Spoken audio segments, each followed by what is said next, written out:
Ang pagpapatuloy, sumagot naman ang kaibigan ng kanyang ama o ang kanyang guro. At sinabi nito kay Guang Ik na sinasanay nito ang kanyang kalusugan at para matutunan nito kung paano kontrolin ang kanyang immortal na katawan.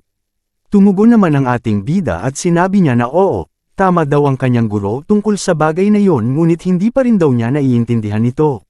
Medyo nainis naman ang kanyang guro at napamura na lang dahil ang daldal daw ni Guang Ik. At tinanong niya si Guang Ik na hindi ba daw gusto nito kumuha ng exam. Sumagot naman ang ating bida at sinabi niya na oo, kukuha siya ng exam. At tinanong niya ito na kung hindi ba daw sila mag-aaral. Tumugon naman ang kanyang guro at sinabi niya na ito na daw ang kanilang pag-aaral. Hindi naman sumang-ayon si Guang Ik dahil ang alam daw niyang klaseng pag-aaral ay gumagamit ng lapis at papel. Tinanong naman siya ulit ng kanyang guro na kung ano ba daw ang pinagsasabi ni Guang Ik. At ipinaalam niya sa ating bida na mag-a-apply daw siya sa The Immortal Special Forces. Napatahimik naman si Guang Ik at nagtataka sa kung ano ang sinasabi ng kanyang guro na The Immortal Special Forces. Tinanong naman siya ng kanyang guro na kung hindi ba daw sinabi sa kanya ng kanyang ama na si Yeno Xianbei ang tungkol dito. Sumagot naman ang ating bida at sinabi na akala daw niya ito ay isang civil service exam lang. Nang marinig ng kanyang guro ang sagot ni Guang Ik ay ipinaalam niya kaagad ito na ang Immortal Special Forces ay tulad din ng isang sundalo sa military. At tinanong niya si Guang Ik na kung gagawin ba daw niya ito o hindi. Dahil kung hindi ay maaari na daw siyang umalis. Napaisip naman ang ating bida at napatanong sa kanyang pag-iisip na paano naman daw ang tungkol sa UDT at napakamot na lang ng ulo niya at nagsalita ulit sa kanyang pag-iisip. Sinabi niya na malamang daw ay magagawa niya lang ang gusto niya pagkatapos na maipasa ang exam. At siya ay sumagot sa tanong ng kanyang guro. Sinabi niya na gagawin niya daw ito. May kinuha naman ang kanyang guro na isang short at ipinaalam niya sa ating bida na kung hindi daw niya gustong masira ang damit nito ay habarin daw niya muna ang kanyang sapatos at magpalit ng damit. Nagulat naman si Guang Ik nang makita niya ang damit na ipapasuot sa kanya at sinabi niya sa kanyang pag-iisip na wala pa rin naman daw may nagbago. At ang subject daw ng exam ay iba daw kaysa sa inaasahan niya. At makikita na suot-suot na niya ang kulay pink na polka daw na short at naghanda na sa pagsusulit. Sinigawan naman siya ng kanyang guro na bilisan na daw nito at tumakbo na dahil nagsisimula na daw sumakit ang kanyang leeg sa kakahintay. Huminga naman ng malalim ang ating bida upang ihanda ang kanyang sarili. At nagsimula ng tumakbo sa lupa na kung saan nakabaon ang mga matutulis na mga kutsilyo. At habang nakaupo sa bato ang kanyang guro at binubuhos ang tiyan nito sa takip ng sisidlan ay maririnig ang mga sigaw ng ating bida na namimilipit sa sakit habang tumatakbo. Pasiga namang sinabi ng kanyang guro na huwag dapat magpahinga si Guang Ik. At patanong niyang sinabi na hindi naman daw siguro titigil at mag-relax ang ating bida habang may kalaban na humahabol sa kanya. At habang umiinom ng kanyang tsaa ay maririnig naman ang mga sigaw ni Guang Ik sa sobrang sakit at napapamura na lang. At nung nakatawid na siya at natapos ng madaanan ang lahat ng mga kutsilyo, siya ay napaluhod na lang at makikita ang sugat-sugat nitong paa at nagsalita. Sinabi niya na patayin na lang daw siya sana ng kanyang guro. Nilapitan naman siya ng kanyang guro at patanong nitong sinabi na sinadya daw ni Guang Ik na iwasan ang ilan sa mga kutsilyo sa gitna. At pinuri niya ang ating bida at sinabi na meron daw itong magandang reflexes. Dahil ang iba daw na nakaranas ng pagsasanay ay hindi nagawang maiwasan alinman sa mga kutsilyo.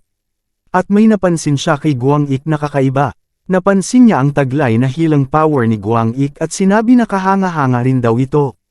At habang nakaluhod pa rin at hindi pa rin nakakatayo si Guang Ik dahil sa tinamo niyang mga sugat at naghihintay na tuluyang gumaling ang mga ito ay ipinaalam sa kanya ng kanyang guro na ang regeneration daw niya ay nagiging mabilis sa tuwing gumagaling siya mula sa isang pinsala. At iminungkahi niya kay Guang Ik na huwag daw nitong iwasan ang mga kutsilyo at patuloy lang daw nitong apakan ang mga ito at palakihin pa daw ng lalo ang kanyang mga sugat. Sadyain rin daw niyang apakan ang mga ito hanggang sa maputol ang paa nito. Nagulat naman ang ating bida nang marinig niya ang lahat ng mga sinabi ng kanyang guro. At siya ay napamura sa kanyang pag-iisip. Sinabi niya na ito daw ay isang kalokohan, at tinawag niyang isang baliw na bastardo ang kanyang guro. Pasiga namang sinabi ng kanyang guro na tumigil na daw ito sa pag-o-overacting niya at tumayo na at tumakbo ulit. Makikita namang tumayo at tumakbo ulit si Guang Ik na walang pagdadalawang isip, Napansin naman ito ng kanyang guro at napatanong sa kanyang sarili na kung ano ba daw talaga ang ating bida.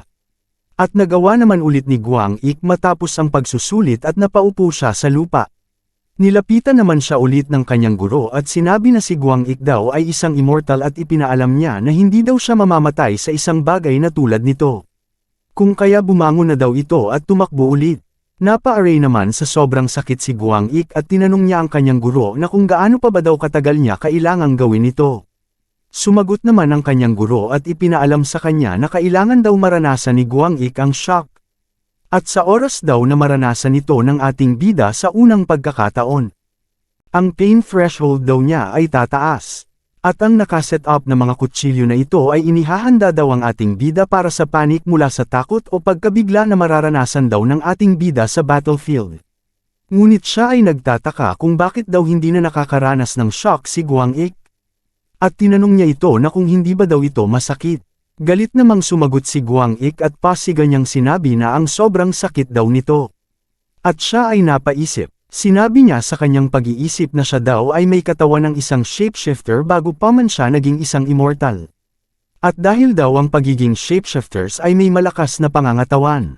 Ang isang bagay daw na tulad nito ay hindi kailanman magbibigay sa kanya ng shock kahit pa daw gawin niya ito habang buhay. At siya ay tumayo at tinanong niya ang kanyang guro. Tinanong niya na kung wala na ba daw siyang ibang magagawa para maipasa ang pagsusulit na ito maliban sa pagtakbo sa mga kutsilyo. At napaisip naman ang kanyang guro at tinanong niya ang ating bida na kung gaano ba daw niya kabilis matatakbo ang 50 meters. Sumagot naman ang ating bida at sinabi niya na 6 seconds lang. Nagsalita naman ulit ang kanyang guro matapos marinig ang sagot ni Guang Ik. Ipinaalam niya kay Guang Ik na eksaktong 50 meters daw ang distansya ng setup na ito. Kung magagawa daw itong matakbo ng ating bida sa loob ng 6 seconds ay makakapasa na daw siya sa The Blade Setup Training. Pumayag naman ang ating bida at hinanda niya ang kanyang sarili. At siya ay napangiti at sinabi sa kanyang guro na huwag daw nito babawiin ang kanyang sinabi kanina na siya ay makakapasa matapos niyang matakbo ang 50 meters na setup sa loob ng 6 seconds. At siya ay napaisip. Sinabi niya sa kanyang pag-iisip na kaya daw niyang takbuhin ang 50 meters sa loob ng 6 seconds ngunit yun daw ay kapag tumatakbo siya sa katamtamang bilis lang. At sigurado daw siya na ito ay magiging masakit, ngunit kung eba-block daw niya ang kanyang mga senses hanggat maaari at tumakbo sa bilis ng kanyang makakaya, ang 6 seconds daw ay magiging madali lang. At makikita ang ating bida na nakangiting tumatakbo ng mabilis sa blade setup na ito. Lumaki naman sa gulat ang mga mata ng kanyang guro at hindi siya makapaniwala sa kanyang nakikita. Nasaksihan niya sa unang pagkakataon na may isang taong katulad ni Guang Ik na kayang takbuhin ang blade setup na walang man lang halong pag-aalinlangan sa loob lamang ng 6 na segundo. At nung nakarating na sa dulo si Guang Ik ay sinabi niya na tapos na daw. At tiyak daw siya na natapos ito sa loob ng 6 seconds. At habang hingal na hingal siya pagkatapos ay bigla namang nag-iba ang reaksyon ng kanyang guro. At siya ay napapahanga sa ating bida habang tinitingnan niya ito. At siya ay sumigaw. Pasiga niyang sinabi kay Guang Ik na ulitin daw niya ito. Naiinis naman si Guang Ik at hindi siya makapaniwala sa gusto ng kanyang guro at tinanong niya ito na kung hindi ba daw niya nagawa ito sa loob ng 6 seconds. Sumagot naman ang kanyang guro at ipinaalam niya kay Guang Ik na hindi daw niya ito na orasan. Galit namang napamura si Guang Ik nung malaman niya ito. At pagkatapos ng gawin ulit ni Guang Ik ito, ay sinabihan na siya ng kanyang guro na sisimulan na daw nila ang ikalawang pagsasanay. At may iniabot siya na isang bagay sa ating bida. Kinuha naman ito ni Guang Ik at patanong niyang sinabi na kung ito ba daw ay isang dog collar. Ipinaalam naman sa kanya ng kanyang guro na kailangan daw niya ito para sa ikalawang pagsasanay nila. At iminungkahi niya na ilagay daw ito ni Guang Ik sa kanyang leeg. At habang nilalagay ito ni Guang Ik ay sinabi niya na hindi daw mapalagay ang kanyang pakiramdam at tinanong niya na kung ano ba daw ang kanilang gagawin. At biglang lumaki ang mata niya sa gulat at nag-iba ang itsura ng kanyang mukha nang marinig niya ang sagot ng kanyang guro na ang gagawin daw nila ay breath-holding training. At nung tuluyan niya nang naisuot ang collar ay napagtanto niya na kung para saan ang collar na gagamitin nila at napasagot na lang ang kanyang guro na oo, tama daw ang iniisip ng ating bida. At sa oras daw na pindutin niya ang buton na ito ay masasakal ang leeg ng ating bida. Agad namang hinubad ng ating bida ang collar nang marinig niya ito na tila bang ayaw niyang gawin ang second training. Sinabihan naman siya ng kanyang guro na huwag daw niya itong tanggalin at ibalik daw niya ito uli sa kanyang leeg. At sinabi niya sa ating bida na nagawa na daw nitong makatakbo sa lupa na puno ng mga kutsilyo at patanong niyang sinabi na wala naman daw sigurong plano ang ating bida na umuwi na lang pagkatapos noon. Napaupo na lang ang ating bida at napahawak sa kanyang ulo at patanong niyang sinabi na hindi ba daw pwedeng lumubog na lang siya sa ilalim ng tubig para pigilan ang kanyang paghinga. Tumugon naman ang kanyang guro at patanong nitong sinabi na kung sa tingin ba daw ni Guang Ik ay sapat na yon. At ipinaalam niya na ang training daw na ito ay para din sa pagtitiis kung sakaling masakal daw ito sa labanan. Dahil tapos na daw ang lahat kung mawawalan siya ng malay sa oras ng labanan. At tulad ng blade setup, masyado daw nakatuon ang ating bida sa pagkahimatay. At ipinaalam niya kay Guang Ik na pagkatapos daw ng kakilakilabot na taon ng pakikipagdigma laban sa mga special species, ang mga normal na mga tao daw ay natuto na kung paano sila harapin. Ngunit hindi ba dapat gumana rin ang kabaliktaran? At ipinaalam niya kay Guang Ik na sila daw ay nagsasanay noon sa pamamagitan ng pagbibigti nila sa mga puno. At sa ngayon daw ang mundo ay mas naging mas mahusay kumpara noon. At siya ay napabugtong hininga na lang. Tumugon naman ang ating bida na huwag daw sabihin ng kanyang guro na ang mundo ay naging mas mahusay kung pagbabasihan lang ay ang bagay na gagamitin nila sa pagsasanay. At napatanong siya kung ano ang mga kondisyon upang makapasa sa pagsasanay na ito. Sumagot naman ang kanyang guro na wala naman daw kondisyon. Dahil mawawalan pa rin daw ng malay ang ating bida. Ngunit kailangan daw nitong tiisin kahit at least 5 minutes lang. Sumang-ayon naman ang ating bida tungkol dito. At dagdag pa ng kanyang guro. Iminumungkahi niya na huwag daw subukan ni Guang Ik na tanggalin ang collar o necklace ng puwersahan o subukan nakawin ang remote na nasa kanya. Unless na lang gusto ni Guang Ik na magkabutas siya sa kanyang dibdib. At tinanong niya si Guang Ik kung handa na ba ito. Sumagot naman si Guang Ik na oo, handa na daw siya. At pinindot na ng kanyang guro ang remote. Bigla namang nanginig ang katawan ni Guang Ik nang nagsimula ng humigpit sa kanyang leeg ang collar o necklace at tila bang mawawala na siya ng malay.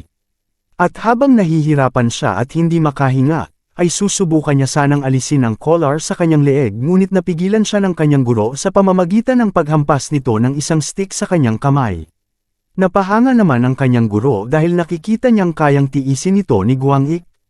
Ngunit kung hindi na daw kayang tiisin ito ni Guang Ik ay maaari naman daw siyang mahimatay. Nagsalita naman sa kanyang pag-iisip si Guang Ik at napamura siya at napatanong kung kailan pa ba daw ito matatapos. Dahil sigurado daw siyang lumipas na ang 5 minuto kanina pa. At unti-unti na daw nawawala ang kanyang kamalayan. At ngayon daw siya ay nasa kanyang limitasyon na. At siya ay tuluyan ng nawala ng malay. Ngunit bigla namang namatay ang collar sa kanyang leeg at bumalik ang kamalayan ng ating bida. At habang hingal na hingal ang ating bida, ay nagtataka naman ang kanyang guro na kung bakit bigla na lang daw namatay ang collar. At napatanong siya kung naubos na ba daw ang battery nito. Tinanggal naman ng ating bida ang collar sa kanyang leeg at sinabi na kamuntika na daw siyang mamatay. Tumugon naman ang kanyang guro na hindi daw siya mamamatay.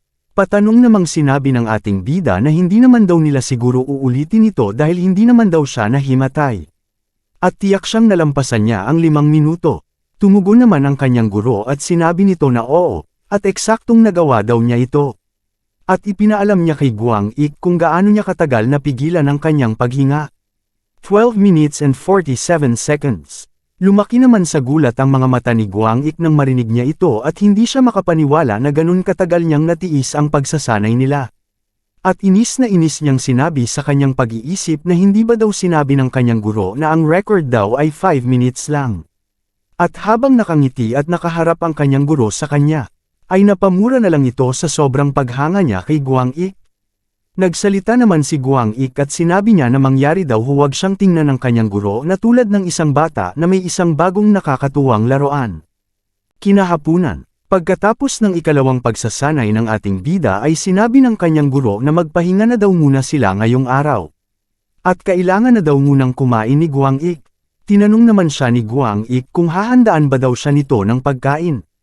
Tumugon naman ang kanyang guro. Sinabi niya na hindi daw magandang magsanay habang gutom. At kailangan din daw ni Guang Ik na maging malusog. At habang nagluluto ang kanyang guro ay tinanong naman siya ng ating bida na kung may maitutulong ba daw ito sa kanya. Sumagot naman ang kanyang guro at sinabi na umupo na lang ang ating bida at maghintay. Napaisip naman ang ating bida at sinabi niya sa kanyang pag-iisip na hindi naman daw siya marunong magluto kung kaya mananatili na lang daw siyang maghintay hanggang sa matapos ang kanyang guro. At makikita na inihain na ng kanyang guro ang kanilang pagkain sa gabing ito. At sa itsura pa lang nito ay malalaman mo na hindi ito masarap.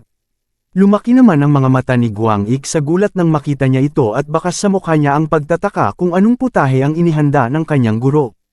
At hanggang sa hindi na niya natiis ang kanyang pagtataka at tinanong ang kanyang guro kung ano ba daw ito. Patanong namang sinabi ng kanyang guro na kung gusto ba daw talaga ni Guang Ik malaman kung ano ito. Tumugon naman ang ating bida at sinabi na huwag na lang daw. At nung matapos na silang kumain at sa kalaliman ng gabi, ay makikita ang ating bida na nilalabhan ng isang tuwalya sa isang ilog at siya ay nagsalita. Pagkatapos niyang maligo ay sinabi niya na sa susunod daw ay siya na mismo ang magluluto. Ngunit kailangan niya daw munang matuto kung paano magluto mula sa kanyang ina sa oras na makauwi na siya. Pero bago daw noon ay kailangan niya munang tanungin ang kanyang ama tungkol sa pagsasanay niya. At sinabi niya na tatawagan niya daw sana kaagad ang kanyang ama ngunit bawal daw ang cellphone habang nagsasanay siya kung kaya kinonfiscate ito sa kanya. At habang paalis na siya ay sinabi niya na sobrang pagod na daw niya at gusto na daw niyang matulog ng maayos kahit papaano. At nung nakabalik na siya sa bahay ay makikita na medyo madilim ang loob ng kwarto na tutulogan nila. At napatulala na lang siya dahil dito. At habang napapatulala siya ay may napansin siyang isang insekto na palipad-lipad sa harapan niya at agad naman niya itong pinatay. At tinawag niya ang kanyang guro at tinanong na kung may ilaw ba daw ito sa loob. Sumagot naman ang kanyang guro at sinabi na ang mga insekto daw ay papasok sa loob kung mayroong ilaw.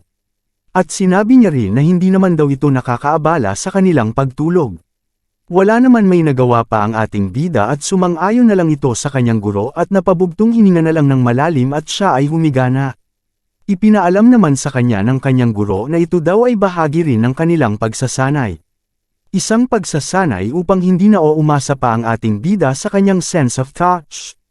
At ang mahusay daw na pandama ay nagpaparamdam sa ating bida ng mga nakakabagabag na sensasyon ng higit pa kaysa sa iba.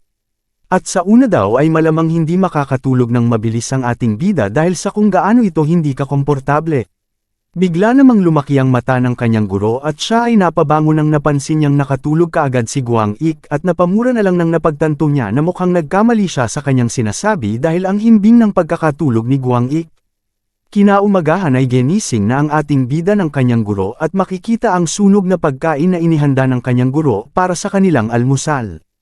Bumangon naman kaagad ang ating bida at napabugtong hininga na lang nang makita niyang sunog ang pagkain. Wala naman siyang ibang pagpipilian pa at nagpasalamat na lang sa kung anong meron sa kanilang lamesa. At habang kumakain ay nagsalita naman ang kanyang guro. Ipinaalam niya kay Guang Ik na ang mga immortals daw ay kumukonsumo ng maraming enerhiya kung kaya dapat daw na kumain ng mabuti ang ating bida. Itinanong naman ni Guang Ik sa kanya na kung anong klaseng pagsasanay na naman daw ang kanilang gagawin ngayong araw. Sumagot naman ang kanyang guro at sinabi na cliff diving.